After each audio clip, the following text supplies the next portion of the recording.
Bonjour à tous, bienvenue sur Séoul Connect. Moi c'est Bart et je suis votre hôte pour ce podcast. Séoul Connect, c'est un podcast sur le business et l'entrepreneuriat en Corée.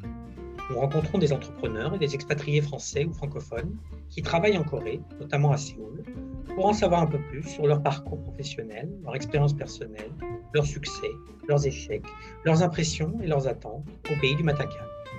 Allez, c'est parti!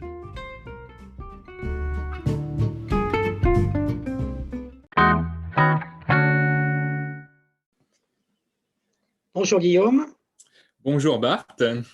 Bienvenue sur Séoul Connect. Merci de m'avoir invité pour ce podcast. Merci d'avoir répondu présent. Ce que je te propose pour commencer, c'est de te présenter en quelques phrases. D'accord. Donc, moi, je m'appelle Guillaume Léonard. J'ai 31 ans, bientôt 32 dans 2 mois. Et ça fait plus de 8 ans que je vis en Corée du Sud. Enfin, 8 ans et j'ai quand même passé 2 ans en Chine entre-temps. Mais au total, ouais, c'est quasiment 8 ans en Asie, dont 6 ans en Corée du Sud et 2 ans en Chine. Et je suis marié à une Coréenne. Ok. Et voilà. Et alors, qu'est-ce que tu fais en ce moment en Corée?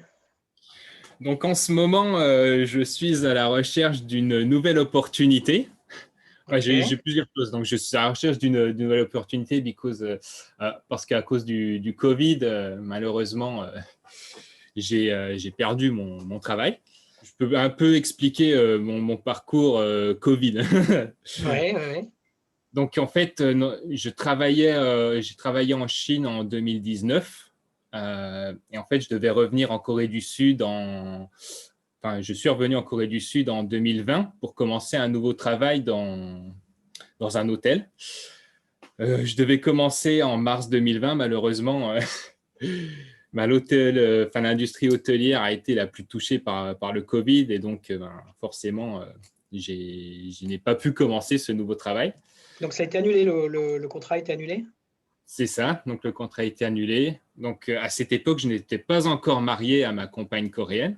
Donc, notre mariage était prévu en novembre 2020. Donc, j'étais revenu en Corée du Sud grâce à cette entreprise qui devait me faire un visa de travail E7. Malheureusement, ça ne s'est pas passé. Du coup, j'étais sans visa. L'ambassade de France a fermé pendant 3 semaines, je crois, en février 2020. Du coup, je n'ai pas pu faire les démarches pour mon visa mariage. Donc, j'ai été obligé de retourner en France une fois, de revenir en Corée sous un visa C3-1, donc visite familiale, pour pouvoir me marier. Retour en France pour faire le visa F6 et enfin retourner en Corée du Sud. Donc, 2020, tout ça pendant la pandémie en plus. Ah, c'est ça. Donc, 2020 a été une année plutôt galère pour moi.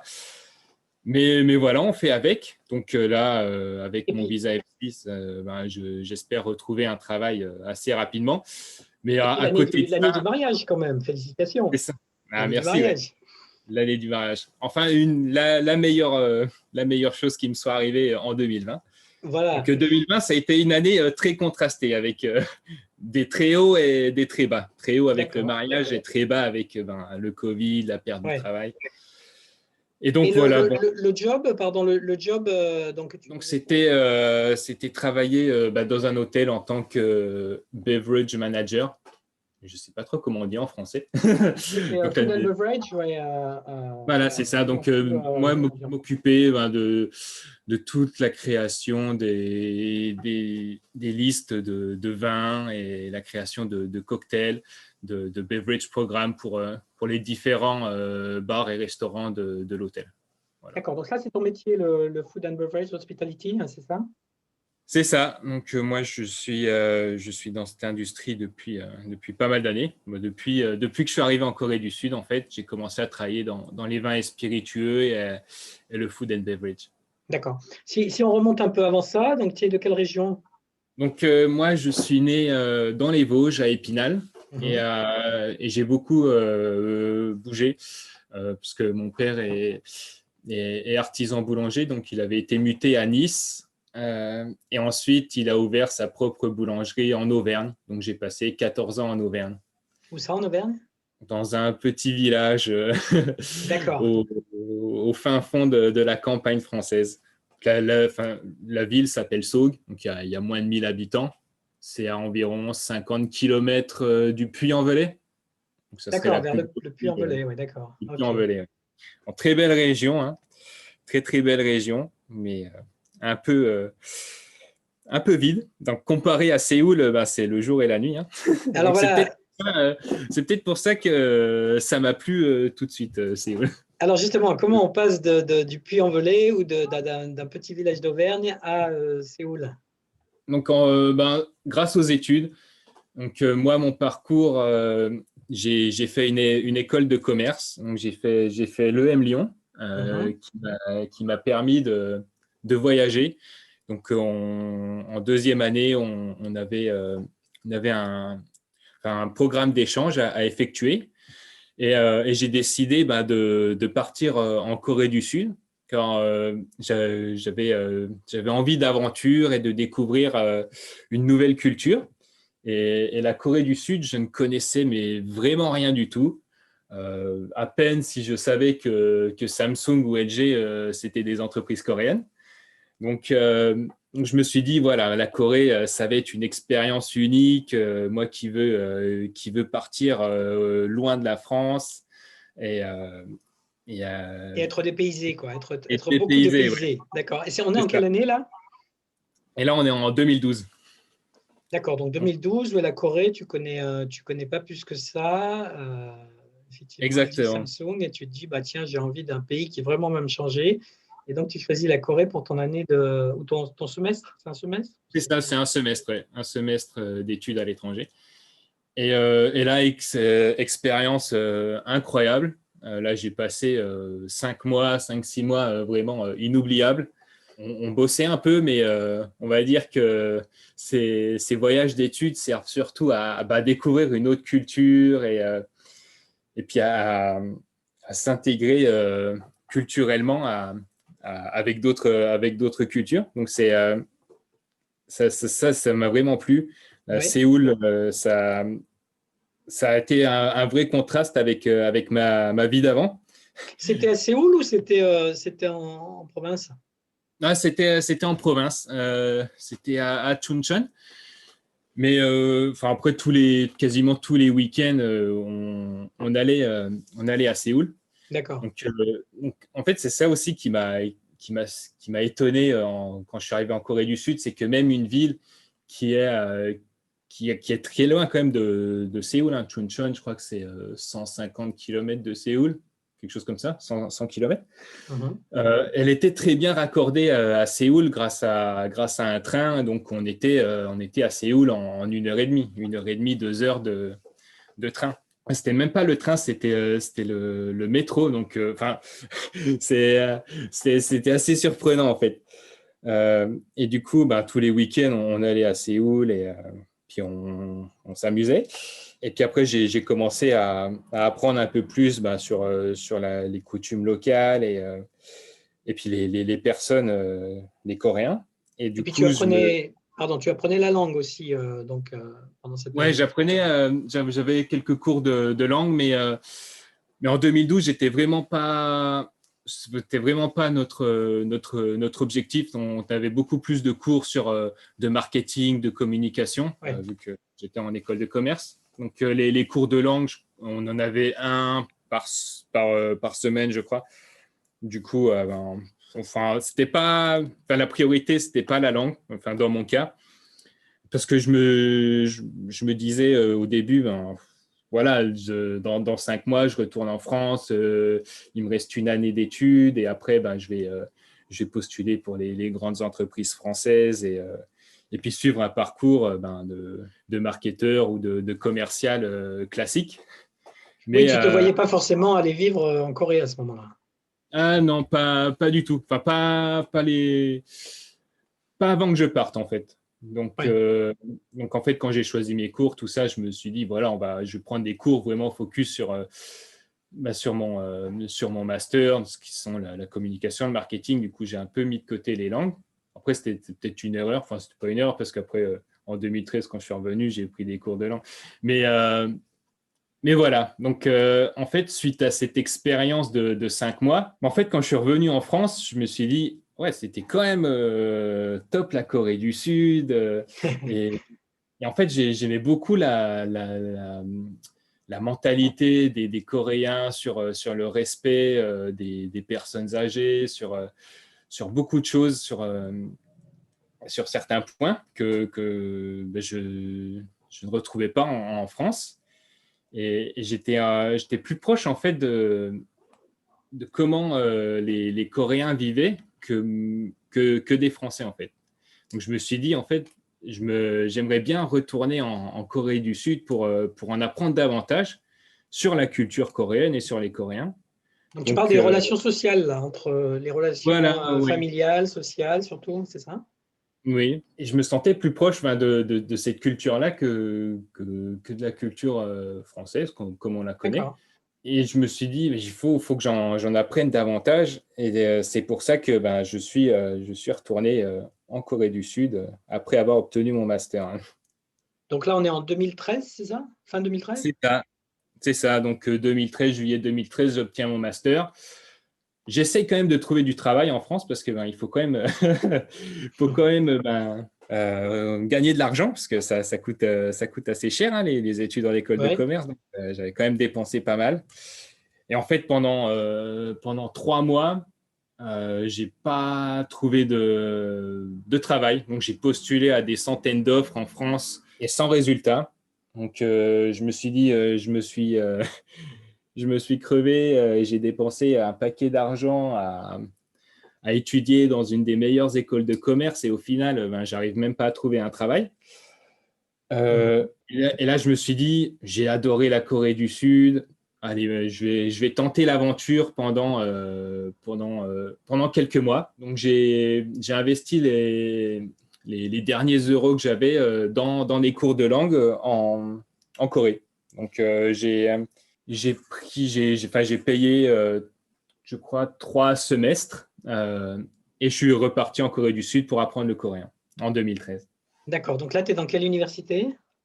Donc là, c'est à Sogang University, en plein cœur de Séoul. D'accord. Et, euh, et en fait, ce qu'il faut savoir, c'est qu'en 2013, il y a beaucoup de choses qui ont changé, hein, au niveau immigration depuis 2013. C'est qu'à l'époque, on pouvait commencer à avoir un part-time, enfin, un petit job à côté, dès, euh, dès qu'on entrait sur le territoire en tant qu'étudiant. Donc, les démarches étaient assez simples. Il fallait aller à l'immigration, il fallait prévenir son école également qu'on allait travailler les soirs ben, dans des bars ou des restaurants.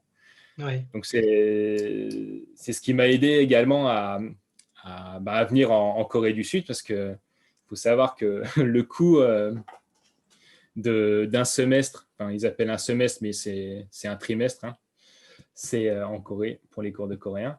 C'est que c'est assez conséquent. À l'époque, j'avais payé 1 300 000 won, donc c'est environ 1000 euros. Ouais. Aujourd'hui, les mêmes cours, c'est 1 750 000 won, je crois, à Sogang. Donc, il y a eu une augmentation de quasiment 400 euros en 7 ans, 7-8 ans. Donc, ça revient quand même très, très cher. Oui, il Et faut le financer, donc effectivement. Et exactement. aujourd'hui, c'est interdit de travailler comme tu le faisais à l'époque, quand on est étudiant? Donc, en fait, quand on est étudiant, il faut être 6 mois sur le territoire avant de pouvoir obtenir un job, enfin Les un six part-time. premiers mois, on n'a pas le droit de travailler, en gros, c'est C'est ça? ça. Donc, Ah les ouais. règles ont changé, ouais. Ah ouais. Il y Donc, en a beaucoup qui viennent que pour 6 mois, non? Non, c'est quoi en bah, c'est ça, général? C'est oui. plutôt un an, plutôt? Bah, après, ceux qui veulent apprendre le coréen, il faut vraiment qu'ils restent au moins un an pour avoir un certain niveau. Parce qu'en 6 mois, si on part de zéro, on aura un niveau basique. Ah oui, Euh, donc, ouais, ouais, pardon. Donc, en fait, la logique, c'est que ceux qui viennent en échange d'école, comme tu avais fait toi à l'EM Lyon, bah, ils n'ont pas le droit de travailler. Et ceux, par voilà, c'est contre, ça, ouais. qui viennent En dans la général, ceux qui sont en durée, échange, oui, voilà, et ils ceux qui sont viennent dans juste la là pour durée six pendant deux, mois, trois ans, ils peuvent travailler. Ouais, d'accord. Ok. c'est ça. Mhm. Ouais, ça, Ou c'est vrai que alors, ça a du sens. c'est ça. Ou alors, ils font le même parcours que moi, ils viennent pendant 6 mois en échange. Après, quand ils obtiennent leur diplôme, ils reviennent pour suivre des cours de langue. Mais enfin, moi, ce que j'ai fait à l'époque, les personnes actuelles ne peuvent plus le faire. Enfin, il faut quand même qu'ils aient un certain budget pour venir étudier le coréen, quoi.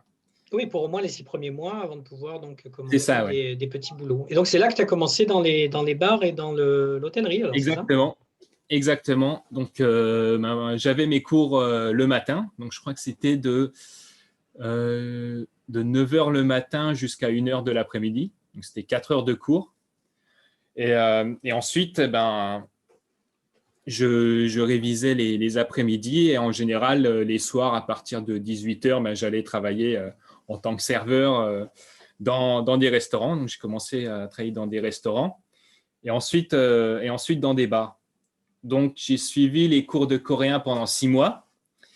Et puis, à un moment, mon banquier il m'a appelé et m'a dit Guillaume, il n'y a plus d'argent là. donc, euh, donc je suis retourné en France. Donc, après, Parce que les bars, ça ne payait pas suffisamment pour compenser ah non, parce pour qu'il faut, payer ça, quoi. surtout qu'on n'a pas le droit de travailler plus de 28 heures par semaine, je crois. Ah oui, d'accord. Donc, sauf les jours fériés et les vacances. Là, on a le droit de travailler full-time, mais en général, on n'a pas le droit de travailler plus de 28 heures par semaine ou par mois, je ne sais plus. Mais voilà, on est quand même limité en nombre d'heures qu'on a le droit légalement de faire. Après, il y a moyen de ne pas déclarer, mais je ne recommande pas du tout parce que si on se fait choper, c'est Ouais, ouais, non, voilà, mais donc c'est c'est retour limité, en France. effectivement. Et du coup, c'est vrai que c'est Ouais. difficile de faire assez d'argent pour compenser à la fois les frais de logement, les frais de nourriture et les frais Et d'université. les frais de l'école. Ouais. D'accord, Donc, donc tu rentres en France. là, je rentre en France au bout de 9 mois. Et là, retour à la case recherche-travail. Oui. Et là, c'est pareil, la même galère que qu'il y a un an, juste après avoir obtenu mon master. Donc là, Ouais, pourtant, c'est une bonne école en plus. Le M Lyon, c'est une des top ah bah écoles oui, de commerce. ouais, ouais, Ouais, ouais, ouais, ouais. d'accord. Mais le marché du travail est assez bizarre et de plus en plus compétitif. Donc, Ouais. les relations jouent beaucoup. Enfin, il faut connaître des gens pour. Enfin, je vais revenir plus tard dessus. Mais voilà, à cette période-là, c'était 2013, 2014. Donc 2014, juin 2014, non, juillet 2014. Je retourne en France. Ah non, juin 2014. Juin 2014, je retourne en France. Et là, je me mets à fond à la recherche de travail. Donc, je fais Pôle emploi, la PEC, des coups de fil. J'envoie des centaines de CV. Et là, au bout de 3 mois, toujours rien. Donc, au total, entre 2013 et 2014, j'avais passé plus de 6 mois à rechercher un travail. Donc, en plus, là, j'avais mon master de l'EM Lyon, j'avais un niveau intermédiaire en coréen. J'avais essayé de postuler à Samsung France, LG France, rien du Ouais. tout. Donc là, je me dis, qu'est-ce que je vais faire? Est-ce que je vais, enfin, il me faut de l'argent, Là, j'ai passé 9 mois en Corée du Sud à apprendre le coréen, je dépensais, j'ai pas gagné d'argent. Là, ça fait 3 mois que je suis retourné en France, je vis chez mes parents, je gagne toujours pas d'argent. Là, je me dis, soit il faut vraiment que je trouve un travail, n'importe lequel, donc serveur dans un bar et tout ça. Donc, ça me faisait, entre guillemets, chier de travailler en tant que serveur alors que j'ai un master d'une des meilleures écoles de commerce de France. C'est ridicule.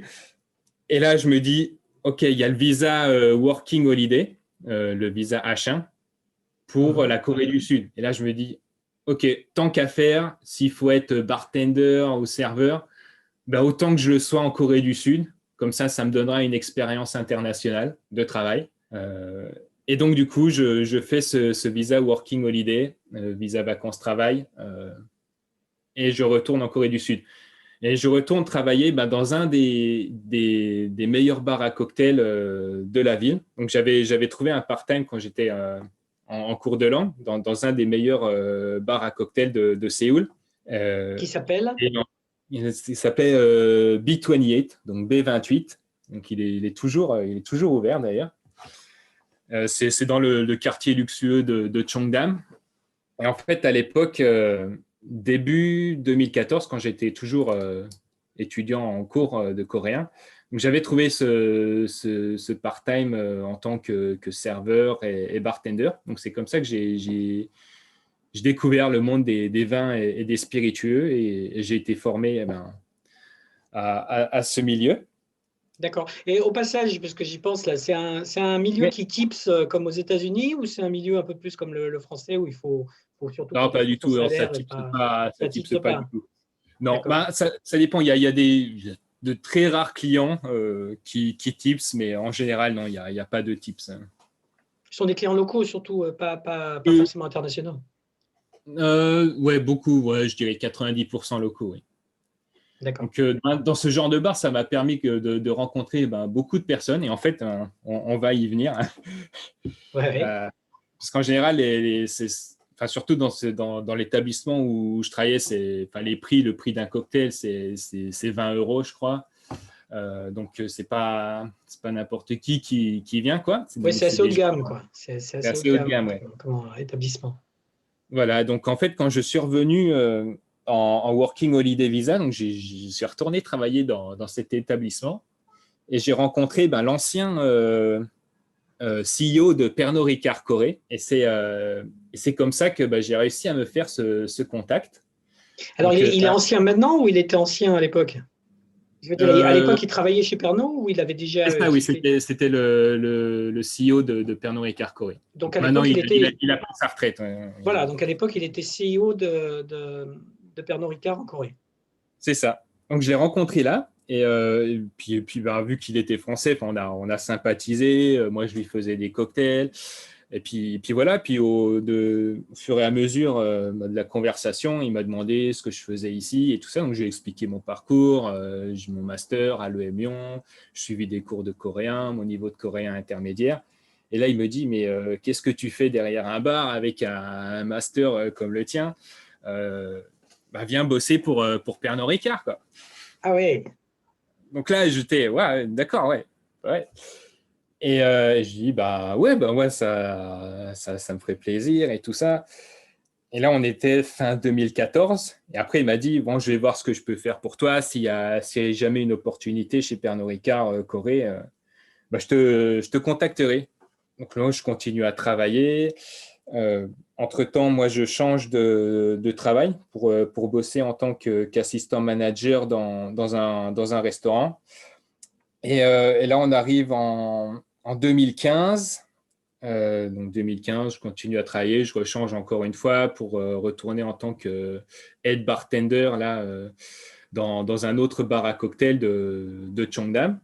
Et en fait, là, j'arrive à 2 mois de la fin de mon PVT, de mon visa vacances-travail. Toujours pas de nouvelles de Pernod Ricard. Là, je me dis, bon, c'est fini, Guillaume. Tu vas c'est devoir mort. retourner en France encore une fois. Donc, je commençais à envoyer mes CV en France de nouveau. Et puis, un jour, je reçois un email du service RH de Pernod Ricard Corée qui me disent voilà, on a cette offre de disponible. Est-ce que ça vous intéresse? Voilà, parfait. Moi, je dis bah ouais, avec plaisir. Parce que moi, déjà dans ma tête, j'étais reparti en France. Hein. Oui, oui, Je c'était pouvais vraiment dernière minute. Et c'était quoi les l'offre dernières. alors?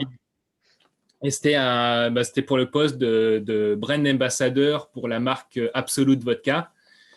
Et puis assistant du manager du marketing pour Absolute. Donc, D'accord. donc un travail mi-terrain, mi-bureau, quoi. Et du coup, voilà, dans 2 semaines après, je rejoignais Pernod Ricard, donc ça a été très rapide. Et voilà, et c'est comme ça que j'ai commencé à travailler pour Pernod Ricard en Corée du Sud. Donc grâce à cette rencontre, Oui, grâce à cette rencontre fortuite fortuite. dans un Dans, bar un dans peu ce bar, huppé, ouais. finalement, tu atterris.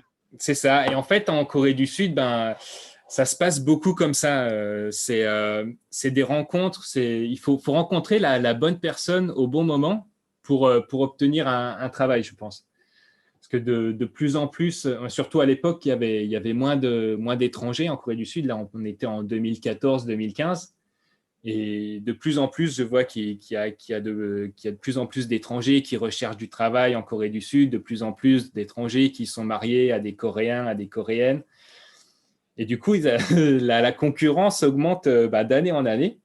Et Ouais. il n'y a pas de travail pour tout le monde. Déjà, il y a beaucoup de Coréens qui ont des masters qui n'arrivent pas à trouver de travail décent. Donc, c'est encore plus dur pour nous, les étrangers, d'obtenir un travail. Et ce qui est très important, à mon avis, pour trouver un travail en Corée du Sud, c'est le réseau et c'est les rencontres comme celle-ci. Parce que je n'aurais pas travaillé dans ce bar, mais je l'aurais pas rencontré, cette personne. Et Oui, si puis je même l'avais si pas tu avais, rencontré, je même n'aurais si, jamais eu le travail. voilà, et puis même si tu avais envoyé un CV, ça aurait peut-être fini sur une pile quelque part, alors que là, il t'avait Exactement. rencontré, il savait que tu étais là, il savait que tu parlais la langue, etc. Oui, non, Exactement. c'est sûr, c'est sûr. Et à ce moment-là, donc on est en mi-2015, il y a combien de Français chez Pernod Ricard? Et là, à l'époque, il y avait le CEO, le directeur marketing, une franco-coréenne et deux autres Françaises qui étaient en VIE. Donc, on était au total 8 Français, je crois. D'accord. Et ton N+1, c'était un Français ou un Coréen? N+1, c'était une franco-coréenne. Et après, le N+2, c'était un Français, le N+3, un Français. Mais après, il y a eu beaucoup de réorganisation et actuellement, je crois qu'il y a beaucoup moins de Français. C'est la Je pense tendance que un peu partout, ouais, effectivement, c'est d'embaucher des ça, ouais, locaux. Ouais, ouais. tous les postes qui ne sont pas niveau directeur, marketing ou finance ou RH, en général, c'est les Coréens qui ont le travail. Ouais, d'accord. Alors, Donc, il faut être en visa F6 ou un visa et puis parler couramment le coréen. Donc, c'est ça on pourra revenir plus tard. C'est la langue coréenne qui fera la différence. toi, dans ce poste-là, à ce poste-là, tu utilisais beaucoup le coréen? Non, pas vraiment en fait. J'avais un niveau intermédiaire, donc j'essayais de l'utiliser au maximum. Mais vu que mon manager, elle était française, enfin, franco-coréenne, donc on travaillait en français. Oui. Euh, et sinon, sur le terrain, j'utilisais beaucoup l'anglais. Oui, bien sûr. Ouais. D'accord. Et Et donc, tu restes combien oui, de temps alors tu restes combien de temps chez Pernod Ricard? je suis resté 1 an et demi chez Pernod Ricard Corée. Donc, il m'avait proposé de retourner, enfin, il m'avait proposé une offre au siège social à Paris, plutôt intéressante, mais je n'avais pas envie de retourner en, en France, mais surtout que c'était dans une période assez trouble. Hein. Enfin, c'était en début 2017, donc fin 2015, il y a eu les attentats à Paris, donc 2016, c'était pas, c'était assez Oui. morose, de crainte de nouveaux attentats, tout ça, donc c'était pas une période gaie pour la France. Et puis moi, je me plaisais beaucoup en Corée du Sud, donc et surtout que j'avais une autre opportunité de travail qui s'est présentée. Ah oui, mais surtout que j'avais aussi investi, enfin, j'avais ouvert mon propre restaurant. J'oublie toujours. Ça aussi, Ah c'est oui, important. ah oui, j'ai vu ça sur ton profil, effectivement. Alors, bah, vas-y, raconte-nous. Voilà. Donc, en fait, j'ai investi avec deux autres partenaires dans un bar-restaurant en 2016. C'était parce que je savais que Pernod Ricard me garderait pas. Donc, c'était pour avoir aussi une porte de sortie au cas où je ne puisse pas continuer à travailler pour Pernod Ricard en Corée. Et Donc, j'avais pourquoi oui, pourquoi tu savais que Pernod Ricard te garderait pas? parce que en général, les contrats, c'est des contrats d'1 an. Ils peuvent renouveler 6 mois, mais en général, ils ne gardent pas les Français qui ne sont pas à un niveau directeur. Parce que déjà, enfin, ils veulent vraiment des Coréens pour travailler sur le terrain. Et, euh, D'accord, et des du coup, étrangers, c'est forcément des CDD, on va dire, en tout cas des périodes voilà, c'est limitées. ça, ouais. Ok, C'est pour, déjà, c'est une belle opportunité hein, pour des Français de venir travailler 1 an et demi en Corée du Sud. Mais il y a pas d'évolution possible si, si on ne parle pas le coréen comme un coréen, en fait.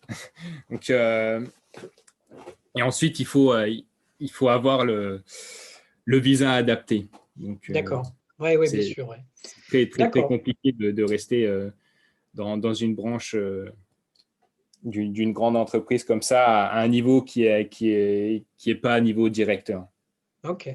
Donc toi, tu décides d'ouvrir ton restaurant avec deux autres cofondateurs qui sont français eux aussi? Euh, un Français et un Canadien.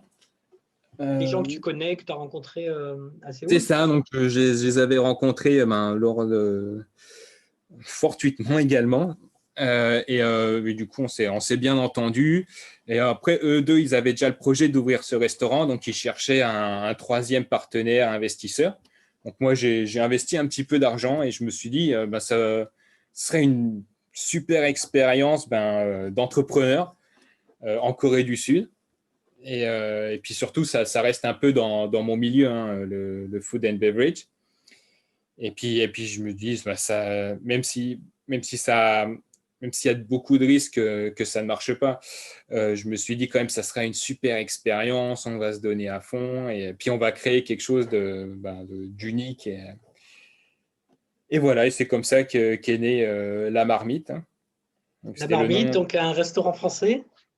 c'est ça. Pas à côté du quartier d'Itaewon, hein, à Ebangchon. Donc un petit restaurant, il y avait 14 places assises, vraiment simple. Après, mon partenaire, enfin l'investisseur principal qui était le chef également, on était tous jeunes, hein. Lui, je crois qu'il avait 24 ans à l'époque. Moi, j'avais 25, 26 ans. Donc tous jeunes. Le troisième partenaire était un peu plus âgé, hein. Il avait 32 ans, il me semble. Et voilà, donc jeune, plein d'énergie. Et puis voilà, on a ouvert ça. Et du coup, ça a très bien marché, hein, au début. Donc la première année, mi-2016 jusqu'à mi-2017, ça a très bien marché. Et Ensuite, ça a toi, été un peu... Oui. pardon, et toi à l'époque, donc tu es toujours chez Pernod Ricard, c'est ça? Donc tu travailles le soir et le week-end ou comment ça se passe? Donc moi, en fait, chez Pernod Ricard, essentiellement, je travaillais... j'arrivais au bureau à 11 heures du matin ou à midi. Des fois, j'arrivais en début d'après-midi. Donc, je restais l'après-midi au bureau pour travailler avec l'équipe marketing. Et après, moi, j'allais sur le terrain, visiter les bars, faire des testings, faire des events. euh, et puis, pour promouvoir la marque Absolute. Et puis après, sur mon temps libre, j'allais au restaurant. Mais c'était mes deux autres partenaires qui tenaient le restaurant. Voilà, je veux dire, tu n'avais pas matériellement le temps d'être investi l'opérationnel du Non, non, restaurant, quoi. sauf enfin, après, tout mon temps libre, je le passais au restaurant. D'accord. Donc, C'est compliqué de monter un business comme ça. Comment ça se passe? On passe par un avocat, il faut non, avoir non, une... pas du tout. Quand on a le visa adapté, c'est très simple. Donc, là, enfin, mes deux autres partenaires, ils avaient, euh, ils avaient un visa F6, donc ils étaient mariés à des Coréennes. Donc, en fait, quand on a un visa F6, quand on est marié à un ressortissant coréen, on est considéré comme un Coréen et on peut ouvrir n'importe quel type de business très facilement. Donc, il y a juste à aller s'enregistrer au bureau des taxes. Et puis après, il y a à s'enregistrer aussi au Guchon. Donc, c'est une sorte de CTO là, de quartier, une sorte de mairie de quartier. Et après, on obtient le business certificate, enfin ouais, business certificate. Et puis voilà, il y a pas d'investissement comme les personnes sans visa doivent le faire. Donc, Oui, ouais, tout à fait. D'accord. Et toi, tu étais investisseur, en fait, principalement voilà, donc en fait, moi, j'étais pas sur le business certificate, moi, j'étais un peu un investisseur plus amicalement. Enfin, moi, j'avais envie de d'investir un peu d'argent dans un business, voir comment ça se passait, parce qu'à l'époque, j'avais aucune idée de comment un business se gérait et tout ça. Donc, c'était aussi une belle expérience pour moi pour apprendre l'entrepreneuriat et découvrir comment tout cela fonctionnait. Donc moi, mon investissement était, comparé aux deux autres, était très très petit. Donc c'était juste une expérience pour moi. D'accord. Euh, Qui donc, au départ, démarre bien, tu disais. Première année, ça cartonne. Et ensuite, qu'est-ce c'est qui se ça. passe? Et ensuite, ça marche un peu moins bien. Euh, Et puis moi, ben, il faut que je trouve, il faut de l'argent pour vivre hein, quand même. Du coup, avec le restaurant, on gagnait pas beaucoup d'argent hein, parce qu'on a été trois partenaires. Donc, puis avec toutes les dépenses, c'était un petit restaurant, 14 places assises. Donc, ça limite forcément les bénéfices. Donc, c'était plus, on a ouvert ça comme une sorte de hobby, parce qu'on était passionné par moi, les vins et les spiritueux. Le partenaire, il était passionné par la cuisine. Donc, lui, c'était son business. Donc, il avait un salaire ça. Mais après, nous qui étions partenaires et investisseurs, on n'avait pas on se versait pas de salaire. On récupérait juste des bénéfices. Et ça ne permettait pas de vivre, vu que le restaurant était très petit. Donc, moi, j'ai trouvé un autre travail qui m'a donné un visa de travail, donc E7. Donc, c'est comme ça que j'ai commencé à travailler pour le groupe Elan, donc, qui est un importateur, distributeur de vins et spiritueux en Corée du Sud et également en Chine. Et en fait, j'ai adoré ce travail. Donc, j'ai commencé en Corée du Sud. Et ensuite, vu que le gros du business de cette entreprise se faisait en Chine, j'ai été muté. Au départ, je faisais des allers-retours entre la Corée et la Chine. Donc, en fait, par mois, je passais 2 semaines en Chine et 2 semaines en Corée du Sud. Donc, D'accord. Où ça en Chine? Partout. Donc, Partout, en fait, mon d'accord. travail, c'était business developer. Donc, j'allais à Shanghai, Pékin, Chongqing, Chengdu, Guangzhou, pour, introduire nos marques de spiritueux aux bartenders, aux F&B managers des hôtels, des restaurants. Et c'était beaucoup de déplacements. C'était quelle marque? Oh, il y avait beaucoup de marques. Donc là, je pense que les Français, ils devront connaître Chartreuse. C'est nous qui étions l'importateur-distributeur de Chartreuse. On avait quelques marques de Pernod Ricard, donc Lillet, Suze. Et après, j'ai développé le portfolio pour avoir plus de marques. Donc, j'ai introduit Distillerie de Paris et d'autres marques de gin, de vodka. J'ai vraiment créé un portfolio de marques premium à développer en Chine. Et les résultats, j'avais des résultats, des croissances à 3 chiffres. Donc, c'était vraiment un travail passionnant que j'adorais. Et puis, ça me faisait voyager. Ça me faisait voyager en Chine, aux 4 coins de la Chine. Donc, c'était super. Du coup, à cette époque, 2017, quand j'ai commencé à travailler, je faisais 2 semaines en Chine, 2 semaines en Corée. Du coup, c'était compliqué. J'étais fatigué quand je revenais en Corée du Sud. J'avais vraiment plus de temps pour aller au restaurant. Du coup, en 2018, j'ai revendu mes parts du restaurant pour me concentrer sur mon travail et sur l'entreprise pour laquelle je travaillais. D'accord, donc le restaurant, il est toujours ouvert, mais toi, tu n'as plus de part dedans. Le restaurant a fermé en 2019. Ah, mais tu as vendu à temps alors. 1 an après que je vendais. En termes d'alcool, à part la bière et puis les alcools locaux, évidemment, qu'est-ce qui se vend en Chine et qu'est-ce qui se vend en Corée? Qu'est-ce qui marche bien? Donc actuellement, ce qui marchait très bien jusqu'en 2015-2016, c'était les whiskies. Les whiskies, il y a de très grosses croissances, mais ça commence un peu à diminuer. Ce qui marche bien actuellement, c'est les vins. Les vins et les vins naturels.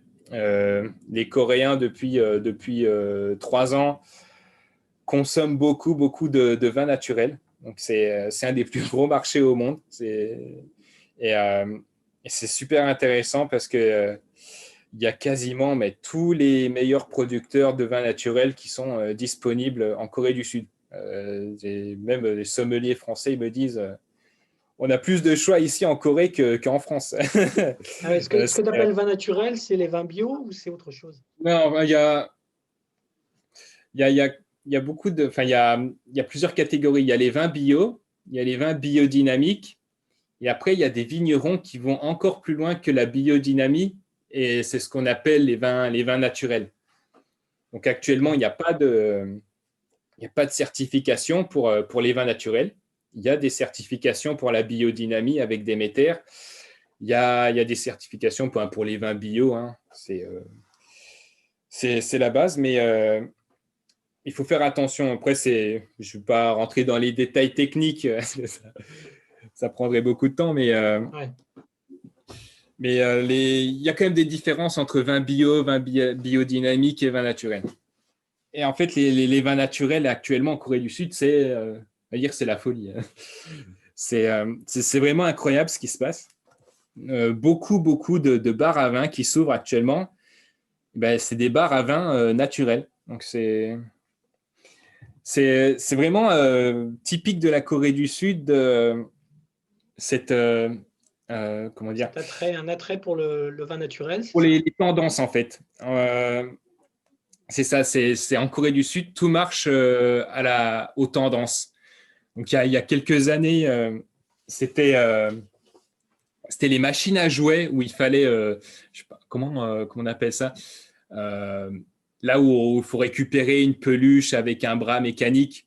Oui, d'accord. Euh, Ouais. donc, il y a eu cette tendance-là où ce genre de machines sont apparues, mais partout dans Séoul. Il y en avait vraiment partout. Et puis après, un an plus tard, il y en a plein qui ont fermé. Et après, il y a une autre tendance qui est apparue. Et voilà, c'est ça. C'est la Corée du Sud, c'est tout marche. Il faut être à la mode. C'est ça. Donc Ouais, les d'accord. jeunes Donc, générations coréennes, ils marchent comme ça.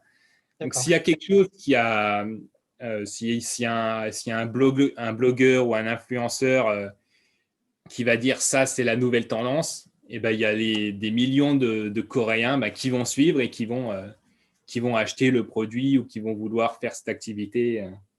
D'accord. Donc, ouais, donc là, ils boivent du vin dans les bars à vin. Est-ce qu'ils boivent aussi du vin à la maison? De plus en plus, les ventes dans les retail, comme les supermarchés, même les Pyeongnijeom, hein, genre les JS25, les CU, les ventes augmentent. Les ventes ont beaucoup augmenté ces dernières années. Donc, ouais, les Coréens commencent à boire de plus en plus de vin. Et ils Les, achètent, les Co- tu dis, oui. pardon, ouais, ils achètent dans les CU, enfin les convenience stores, ouais. Il y a aussi des wine shops où ils achètent en supermarché. Où est-ce qu'ils achètent principalement du vin? Donc, il y a de plus en plus de wine shops, ce qu'on va appeler caviste en France. Ouais, Ça se développe de plus en plus. Il y a quelques années, il n'y en avait quasiment pas, mais avec la tendance actuelle de consommation des vins, il y en a de plus en plus qui s'ouvrent. Et c'est très bien parce que ce genre de wine shop, ça monte en qualité. Contrairement à ce qu'on peut trouver dans les JS Massin, dans les petites supérettes de quartier où là, c'est des vins chiliens, argentins. Je ne me prononcerai pas dessus sur la qualité de ces vins. ouais. Euh, mais on voit quand même dans les plus gros hypermarchés, il y a une premiumisation. La qualité des vins qu'on trouve dans les gros hypermarchés augmente d'année en année. Les grosses marques, enfin les gros groupes comme Lotte, Shinsegae, ils ont bien compris qu'il y a de la demande et du coup il y a une montée en gamme très intéressante qui est en train d'apparaître dans le milieu du vin. Aujourd'hui, à Séoul, on peut trouver, je pense au vin français notamment, parce que c'est ce qu'on connaît le mieux. On peut trouver tout type de vin français assez facilement, ou de champagne, ou comment est le marché? Très facilement, oui. Là, actuellement, il faut quand même, si on va, il faut quand même faire un peu de recherche, parce que si on va dans un supermarché, on va dire E-Mart ou Kim's Club, il n'y aura pas beaucoup de sélection. Il faut aller il faut faire des recherches et aller dans les magasins spécialisés en vin. Et là, on commencera à trouver des bouteilles très intéressantes qui ne sont pas les marques ultra connues comme Môme, Moët ou Veuve Clicquot. D'accord. Non, mais je veux dire, si on cherche un Saumur Champigny ou on cherche un vin d'Alsace, Ah oui, ça se trouve on très peut- facilement maintenant. ça se trouve très facilement. Et en termes de Ah oui. prix, on est à combien de pourcents au-dessus de ce qu'on paierait en France, à peu près? Oh, bah, facilement 100%. Oui, oui, non, ça ne m'étonne pas. À Bangkok, on était à Non, non, mais 400%. À Bangkok, on ouais, était bah, à 400% avec les taxes. À 20, avec les taxes, donc les taxes, ouais, non, les prix seront en général, si le magasin ne fait pas trop de mal, on va dire, allez, 200%. Parce que les taxes sur les vins sont quasi, ouais, entre la marge 100%, on va dire, pour le faire venir en Corée du Sud. Après, il y a les marges des distributeurs et après les marges du magasin, ouais, on va dire entre 150 et 200%. d'accord. Donc, ça reste quand même une boisson un peu chère, hein. Ça reste, mais après, de plus en plus, grâce au FTA, Fair Trade Agreement, entre certains pays comme avec les vins du Chili, on arrive à trouver des bouteilles à 5000 won dans les supermarchés. Donc, Du vin français? non, non. Non, pas Enfin, français. un vin français, si. J'ai vu du vin français à 5000 won euh, chez Kim's Club, d'ailleurs. Euh, mais je ne boirai pas ce genre de vin. D'accord. Ouais, non, tu veux dire, on peut déjà acheter une bouteille de vin pour 5000 won, et puis pour un vin français ou un vin C'est de ça. qualité, il Non, faudra un vin payer. français à 5000 won, j'ai trouvé. Mais je n'achèterai pas cette bouteille. D'accord, je Parce comprends. que un vin à moins de 4 euros prix retail en Corée du Sud. Oui, oui, oui, oui, tout à fait. Si je Non. reviens sur donc ton expérience dans cette entreprise d'importation de vin, donc tu disais que ça se passait bien, tu aimais le job, ça cartonnait, et puis qu'est-ce qui s'est passé alors? Et puis, en fait, j'ai été transféré en Chine en 2019. Et là, j'adorais. Sauf que ma compagne coréenne était restée seule en Corée du Sud. Donc c'était où ton adresse? À ce moment-là, tu avais une adresse fixe peut-être, non? En 2019, oui, En ouais, en Chine? 2019, j'étais basé à Shanghai. À Shanghai, Donc, d'accord. voilà. Donc, en fait, j'ai rejoint cette entreprise en août 2017 et j'ai été muté à Shanghai en février 2019. Donc entre-temps, en fait, moi, j'ai rencontré ma femme en avril 2017.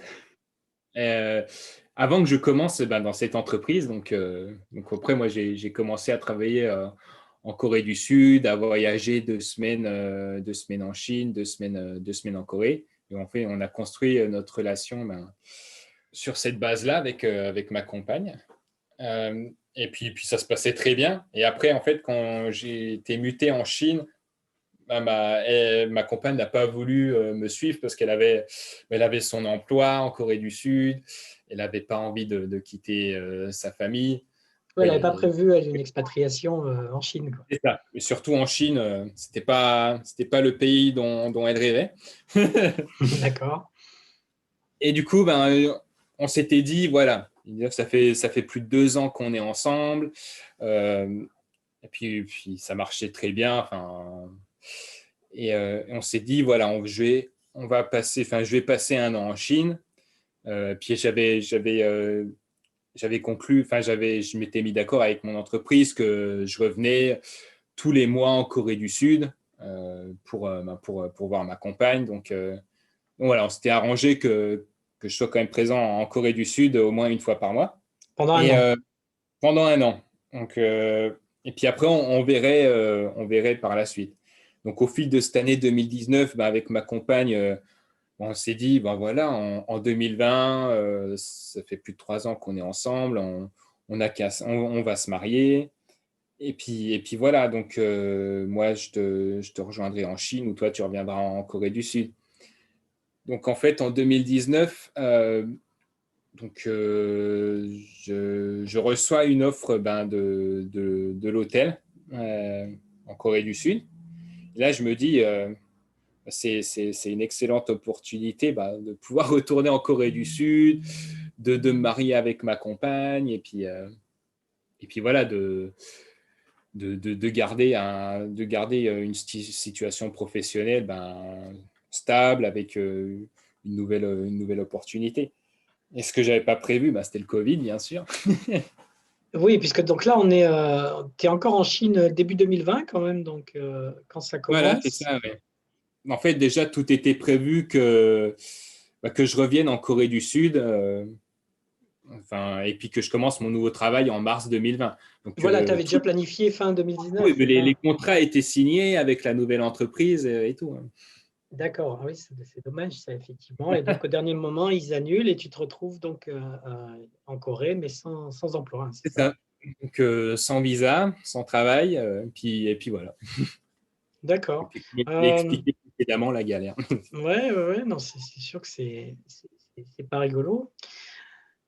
Shanghai ou Séoul alors? Lequel tu préfères? Séoul. Laquelle? Séoul? Séoul, bien sûr. Non, la Chine, c'est magnifique. Enfin, certains endroits de la Chine sont magnifiques.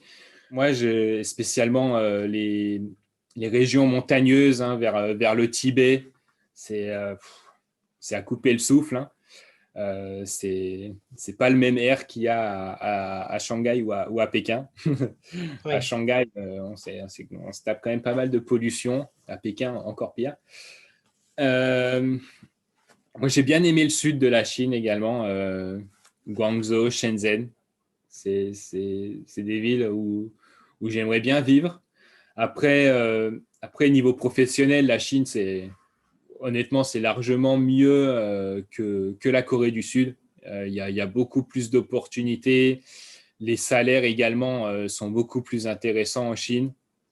Et puis sur un CV, je pense que la Chine, ça va devenir la première puissance mondiale dans la prochaine décennie. Euh, Ayant travaillé avec les Chinois, c'est des travailleurs, ils sont à fond dans ce qu'ils font. C'est des personnes, les Chinois qui ont accès à l'éducation et tout ça. Il y en a des centaines de millions, hein, mais c'est des personnes très intelligentes et qui travaillent très dur. Oui, puis Donc, c'est un gros marché du vin aussi, c'est un effectivement, gros marché du en vin. termes d'exportation. Ouais. Exactement. En fait, tout est lié. Hein. La, la croissance économique de la Chine va avec son développement interne en termes d'élévation du niveau de vie de ses citoyens. Donc, il y a de plus en plus le revenu médian des Chinois augmente d'année en année. Et, et c'est ça, en fait, qui va faire de la Chine une puissance commerciale incroyable. Quand les Chinois des campagnes auront un niveau de vie supérieur à ce qu'ils ont actuellement, ils auront une force un pouvoir d'achat qui va faire de la Chine Oui, quelque une chose de nation, phénoménal. quelque chose de phénoménal. Ouais, c'est Et clair. d'année en année, on le voit, les croissances dans le secteur des vins et spiritueux sont. Moi, par exemple, rien que dans mon service des spiritueux, on avait des croissances à 3 chiffres. Après, il faut vraiment avoir quelqu'un de spécialisé pour pousser et développer les marques comme j'avais. Parce qu'avant que j'y aille, là, par exemple, Chartreuse, les croissances étaient que de 20% par mois. Mais après, moi, j'ai réussi à développer la marque et à la vendre. Donc après, ça a apporté de belles croissances. Mais le marché est en train d'exploser en Chine. Les classes moyennes chinoises s'intéressent de plus en plus aux alcools autres que les alcools chinois. Hein. Ils s'intéressent de plus en plus au vin, aux spiritueux. Et, et du coup, là, il y a une forte demande et une forte croissance dans ce milieu-là, mais pas que. Par exemple, hein, pour l'automobile, hein, là où ils se vendent le plus de voitures électriques au monde, c'est la Chine. Hein. C'est là où Tesla fait son business. Oui, oui, Et bah, dans bien beaucoup, sûr, c'est le plus gros marché du monde, oui, c'est sûr, oui, tout et à dans, et fait. dans Donc, beaucoup d'industries, ouais. c'est la même chose. Oui, oui, tout à Euh, fait. Donc, plutôt la Chine pour la vie pour professionnelle, le pour le côté travail, professionnel, pour le travail, et puis exactement. Séoul, la Corée pour la vie perso. Exactement. D'accord. C'était une boîte chinoise ou coréenne, celle-là, Non, d'ailleurs? une, une boîte française. Ah, c'est une boîte française. Ah, Ouais, d'accord. ouais, le Ah, groupe ok. Elan. Ouais. Ah, Mm. j'avais pas compris, d'accord. Ok. Donc, c'est pas un groupe français. Donc, finalement, toi, tu n'as jamais travaillé ni pour des Coréens, ni Exactement, pour ouais. des Chinois, hein.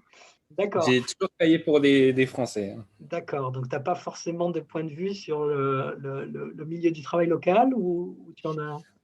Oh, si, bah, quand même, la plupart de mes collègues étaient coréens ou chinois. Hein. Donc, Oui, mais tu n'as pas eu le lien hiérarchique, je veux dire, qui a l'air d'en faire souffrir beaucoup. non, j'ai eu cette chance d'avoir toujours, c'est vrai, d'avoir des supérieurs hiérarchiques étrangers, soit français, enfin, la plupart du temps, c'était français, ouais.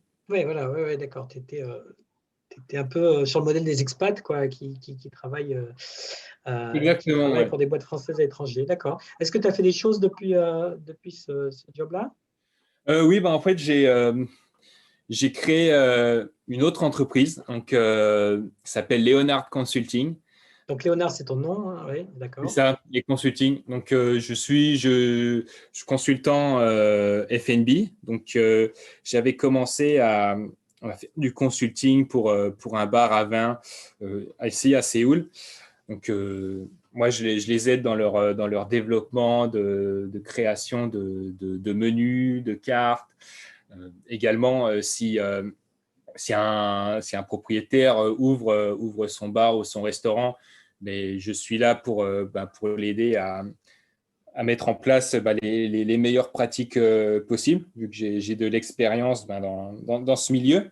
Parce que beaucoup de personnes qui ouvrent des bars ou des restaurants n'ont aucune expérience avant. Oui. En Corée du Sud, hein, c'est un peu la tendance d'ouvrir un business parce qu'on n'a pas envie de travailler pour les chaebols, avoir des supérieurs hiérarchiques où on va se faire crier dessus pour rien du tout, faire pas d'heures, des heures sup non payées, aller faire des weshik, être forcé à boire du soju, sinon on est mal vu par la hiérarchie.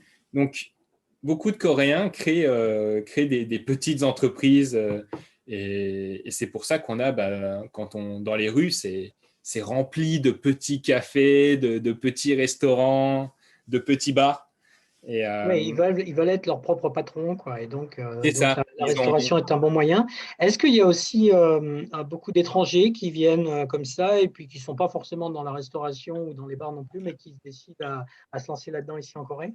Non, j'en ai pas vu beaucoup.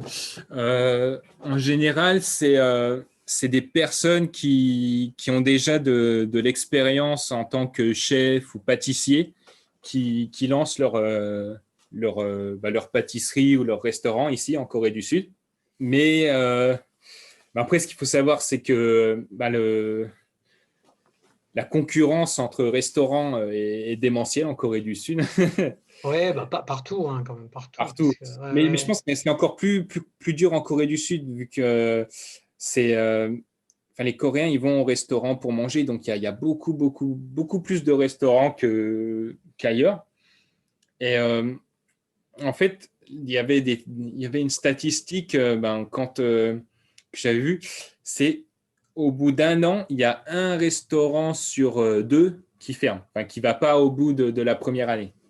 Qu'en fait, quand on ouvre son restaurant, il faut savoir qu'au bout d'un an, on a une chance sur deux qu'il ne fasse pas d'argent. Donc, du coup, la plupart, ils arrêtent. Donc, c'est pour ça que quand on va dans une rue à Séoul, on y retourne 6 mois après la plupart des business seront différents.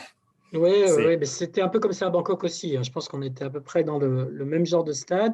Et justement, c'est pour ça que je te posais la question, parce que à Bangkok, il y a beaucoup d'étrangers qui se lancent là-dedans sans forcément avoir déjà d'expérience. Peut-être parce que c'est moins cher aussi, peut-être parce qu'ils veulent rester, qu'ils n'ont pas forcément de travail, et qui se lancent effectivement dans de la restauration ou des bars, et puis qui en général, effectivement, restent ouverts 6 mois, un an et demi maximum, et C'est puis ça. mettre la clé sous la porte. Non, c'est très compliqué. Bah, surtout en plus avec cette période actuelle. J'ai un ami qui avait son restaurant depuis plus de 5 ans et il l'a revendu en 2020. Donc, il a eu de la chance de le revendre. Mais ouais, avec le Covid, c'est vraiment pas la bonne période pour les restaurateurs ou les personnes qui ont ouvert un bar ou un restaurant. Et ce qu'il faut savoir, en fait, en Corée du Sud, c'est que tout marche à la tendance et il faut vraiment choisir son emplacement en Corée du Sud. Ouais. Parce que si votre restaurant ou votre bar ne devient pas super connu grâce aux réseaux sociaux ou aux bouche à oreille, vous aurez vraiment du mal à faire de l'argent et à survivre. Si vous n'êtes pas à côté si vous n'êtes pas à Gangnam ou là où il y a du passage régulier, c'était un peu notre point faible pour notre restaurant. On était dans une petite rue à Ebangchon, donc faut quand même marcher environ 10-15 minutes de la station pour arriver au restaurant. Donc si c'était à refaire, et puis avec le recul et puis l'expérience que j'ai maintenant, je ne pense pas que j'aurais investi dans ce restaurant-là, à cet emplacement-là.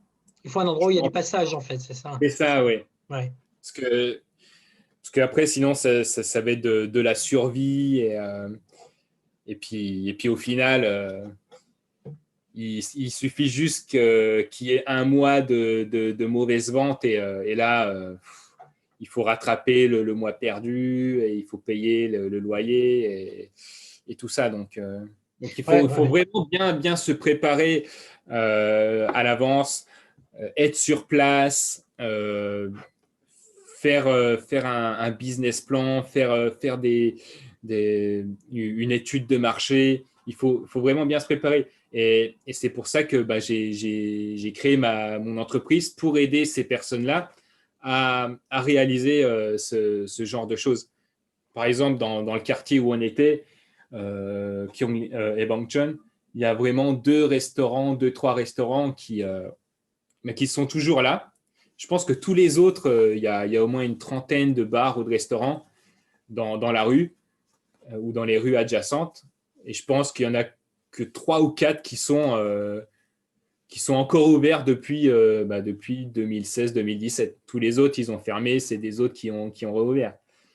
Donc, il faut vraiment bien étudier le marché, bien étudier le quartier et puis avant de se lancer. Sinon, on risque de pas se être au bon rater, endroit. de pas être au bon endroit.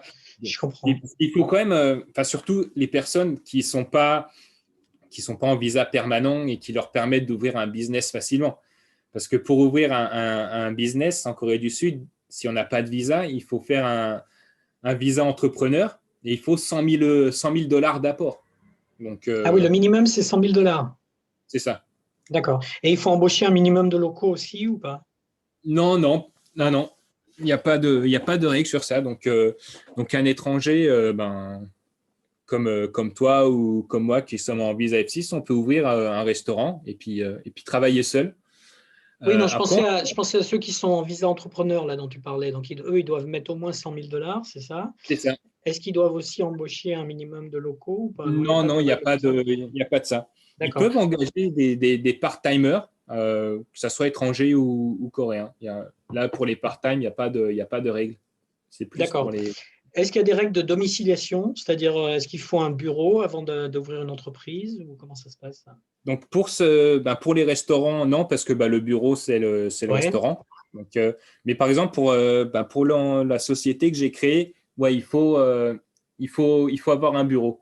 Mais Qui peut pas être chez toi. Ça peut pas être ta résidence. c'est compliqué. Ça peut être notre résidence, mais quand on n'est pas propriétaire, c'est très compliqué parce qu'il faut l'accord du propriétaire. Ouais. Et en général, les propriétaires, ils veulent pas. Parce qu'ils doivent payer des taxes en plus, parce que le logement sera considéré comme un bureau. Donc, ils Ouais. auront plus de taxes à payer. Donc, D'accord. en général, ils ne veulent pas, parce qu'ils n'ont pas envie de Ouais, payer bien plus. sûr. Ou alors, ils vont te demander de payer plus de loyer. C'est compliqué. Donc, autant prendre un bureau virtuel. Donc, moi, j'ai un bureau virtuel. Oui, c'est ce que j'avais Euh, demandé. Donc, avec les coworking space, peut-être, non, qui fournissent des bureaux Même pas, virtuels. non, non, Même c'est pas? vraiment un bureau virtuel que j'ai acheté sur Internet et qui me donne une adresse dans des bureaux physiques, mais c'est juste une boîte aux lettres en fait. Enfin, moi, j'ai juste la boîte aux lettres. Ça coûte combien à peu près? Hum, je crois que j'ai payé 400 000 won à l'année, donc 40 dollars, moins de 40 dollars au mois. Ah oui, d'accord. Il y Donc, a d'autres choses?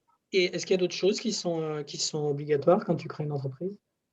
non, c'est la seule chose qu'on m'ait demandé. Et après, il faut reporter les taxes tous les 6 mois par Oui, rapport j'allais y venir parce qu'il doit y avoir la comptabilité aussi, non? C'est ça, il y a un peu de comptabilité. Après, enfin, moi, je commence juste, donc j'ai pas beaucoup de revenus. Donc, à mon avis, quand on fait moins de 50 millions de won à l'année, il n'y a pas besoin d'engager un comptable. Parce que les taxes seront très très faibles sur les revenus à moins de 50 millions de won à l'année. D'accord. Donc, il n'y a pas forcément besoin d'un comptable au départ. Non, Tu le prends plus tard. D'accord. c'est ça. OK. OK, très Et bien. après, c'est quand tu commences à te développer, et là où tu commences à faire plus de 50 millions de won à l'année, c'est préférable de prendre un comptable qui va te donner des tips pour payer moins de taxes et autres. Ouais. Et puis pour déclarer aussi ton chiffre d'affaires, j'imagine, il doit y avoir quelques reporting à faire quand même, mensuels et annuels, non? Non, non, c'est enfin, il faut juste reporter ses revenus tous les 6 mois. Ça se fait en ligne, il me semble. Moi, j'ai pas encore fait vu que moi, D'accord. c'est Ouais, ouais. très récent, hein, la société que j'ai créée. Enfin, mon premier reporting, ça sera en mai. D'accord. Et donc, si tu trouvais un boulot, il faudrait que tu fermes la société ou tu peux la garder ouverte quand même? Comment ça se passe? Je pense enfin, il faut voir avec l'entreprise, mais si ça empiète pas sur mon travail en entreprise, à mon avis, ça serait OK. Il y a beaucoup de Coréens qui créent des entreprises, ou alors on peut même parler des YouTubers. Beaucoup de Coréens se sont lancés sur YouTube et certains génèrent des revenus très intéressants hein, grâce à YouTube. Et ça ne dérange pas plus que ça les entreprises. D'accord. Ouais, en fait, moi, je pensais à si l'entreprise était dormante finalement, puisque tu t'en servirais plus, mais tu pourrais la garder peut-être pour plus tard, ou alors à l'inverse, tu es obligé de la C'est ça, fermer ouais. parce que ça. Voilà. D'accord. Après, ça, à voir. Donc, j'attends D'accord. déjà une offre.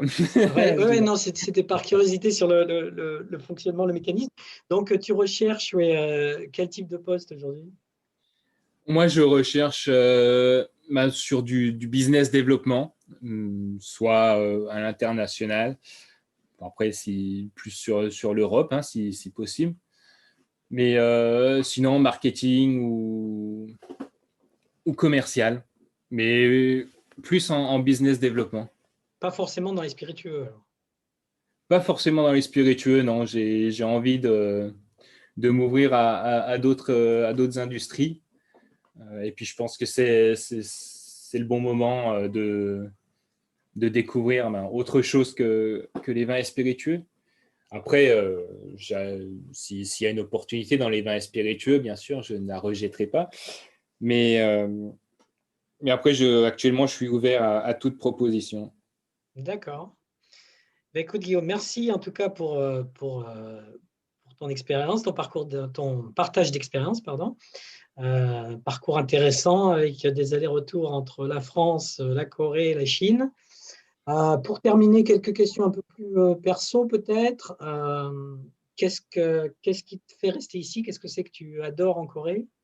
Ben, déjà, ma compagne. C'est une bonne Ma raison. compagne, je pense que c'est une très bonne raison.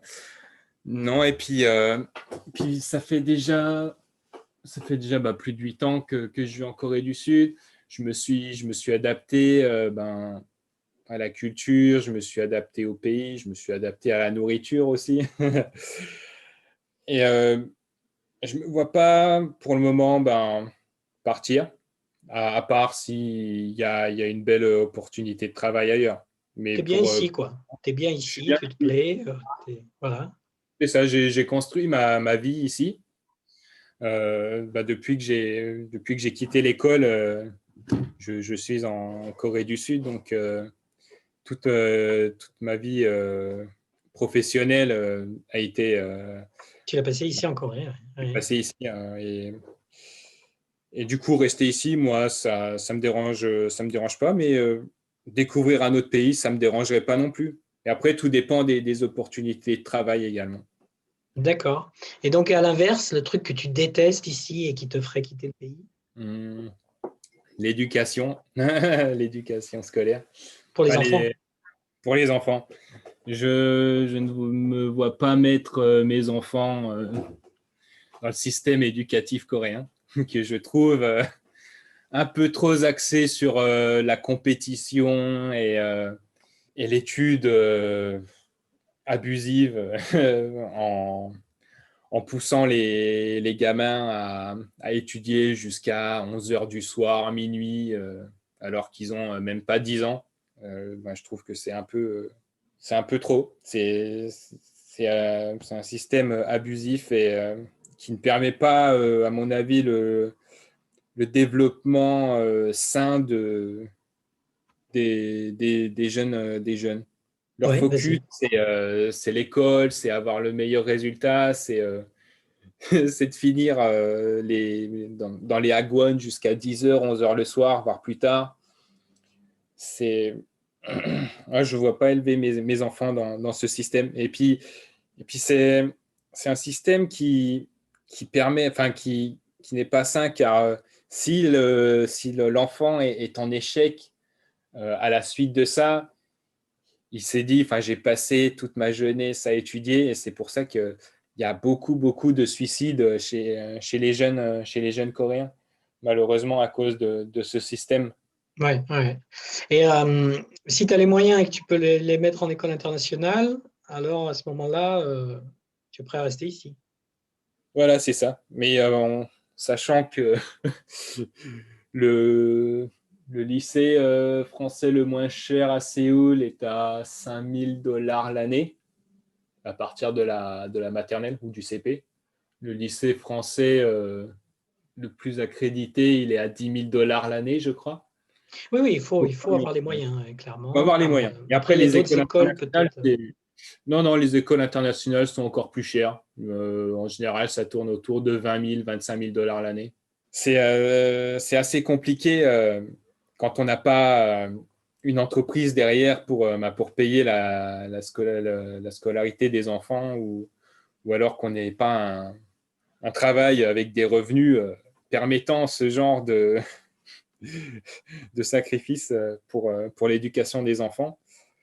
C'est assez compliqué. Donc voilà, s'il y a une chose que j'aime pas trop en Corée du Sud et qui me ferait partir, c'est si j'ai des enfants, les mettre dans le système éducatif coréen, D'accord. ça serait compliqué. D'accord. Dernière question. Est-ce qu'il y a quelque chose que tu aurais aimé qu'on te dise à l'avance, que tu as découvert en Corée, que finalement tu aurais bien aimé qu'on te dise à l'avance? Hmm. Tout à l'heure, tu parlais Ah, par exemple des restaurants et de l'emplacement. Il y a peut-être d'autres choses comme ça où tu t'es dit, bah, tiens, ça, si je l'avais su à l'avance, ça m'aurait facilité la vie. beaucoup de choses. C'est ne pas croire qu'en Corée du Sud, parce qu'on est français ou européen, on va trouver un travail grâce à ça. Non, c'est très, très compliqué. Euh, et je pense que si j'avais su, je me serais plus investi dans l'apprentissage du coréen. Actuellement, pour trouver un travail, il faut vraiment parler le coréen couramment, avoir un topic, de niveau 5 au Toi, moins. tu es à quel niveau, toi, après? Moi, je suis au topic 2, le niveau 3, enfin, l'intermédiaire basique. D'accord. Donc, plus apprendre Et, la langue, ouais, plus faire l'effort sur la langue. c'est ça. Je pense que c'est vraiment la langue qui démarquera la personne lors des entretiens. Donc, parce que moi, j'ai passé des entretiens en coréen. C'est vraiment quelque chose de sportif. Surtout si vous avez un adjoshi qui parle un peu dans sa barbe et qui parle en satori, bonne chance. Le satori, c'est un peu le patois coréen. D'accord. Euh, et non, c'est une belle expérience, mais je pense qu'ils ont rigolé quand j'essayais de me débrouiller en coréen. J'ai donné mon maximum, mais non, il faut vraiment se mettre à la langue et vraiment parler le coréen. Après, il y a des secteurs où le coréen n'est pas vraiment essentiel, comme les secteurs de l'IT, mais il y a beaucoup de concurrence de, dans ce secteur-là de personnes de pays asiatiques, hein, des Chinois, des Indiens, beaucoup d'Indiens qui sont très très bons dans ce domaine, dans l'IT. Donc voilà. D'accord. OK.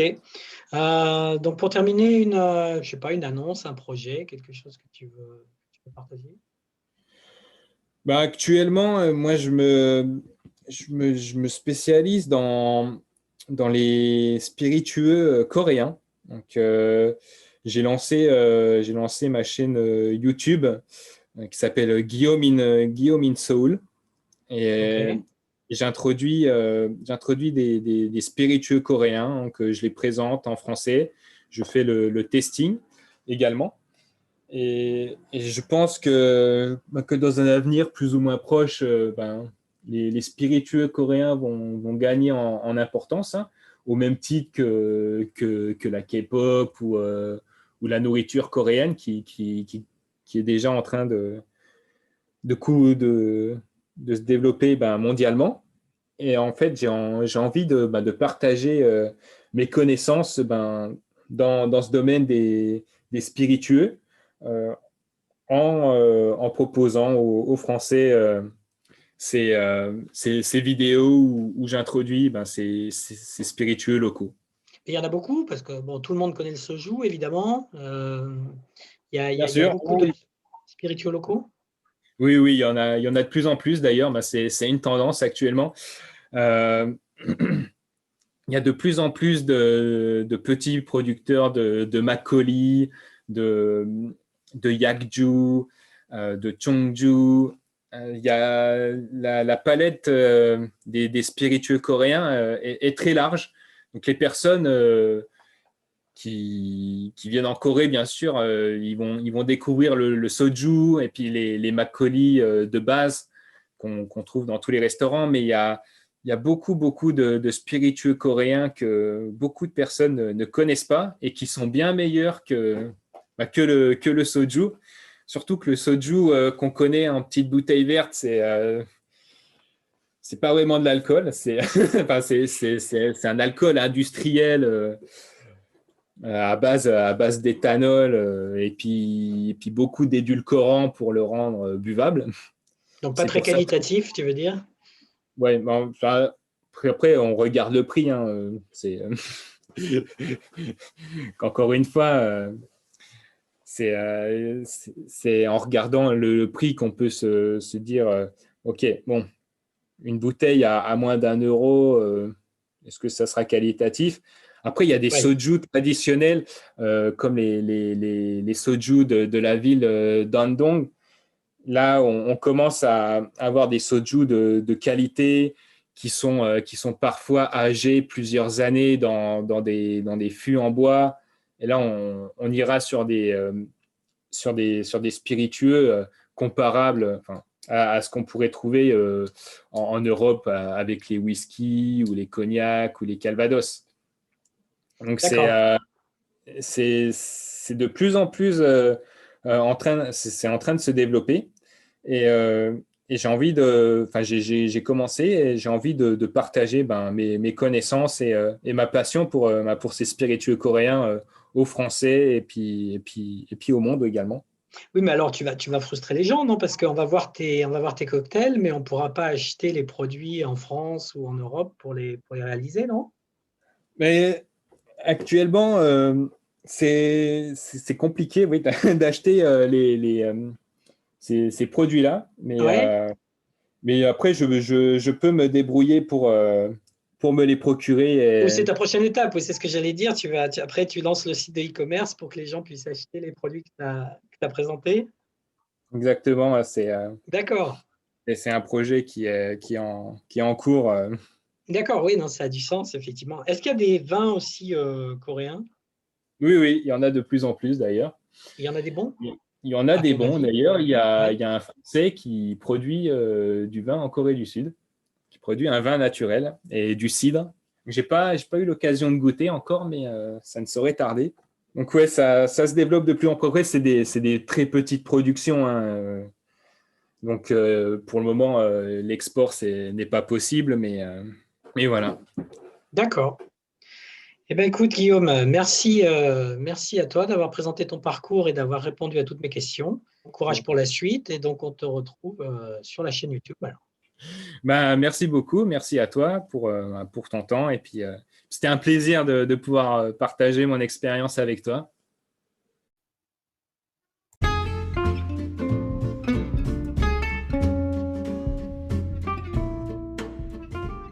Merci d'avoir écouté cet épisode jusqu'au bout. S'il vous a plu, je vous invite à le partager avec vos amis ou collègues et à vous abonner sur votre plateforme de podcast préférée. Apple Podcast, Google Podcast, Podcast Addict, Spotify, etc. Et rejoignez-nous sur Facebook pour discuter sur l'épisode et le commenter. Vous nous trouverez sur Facebook en tapant Séoul Connect dans la barre de recherche. À très bientôt!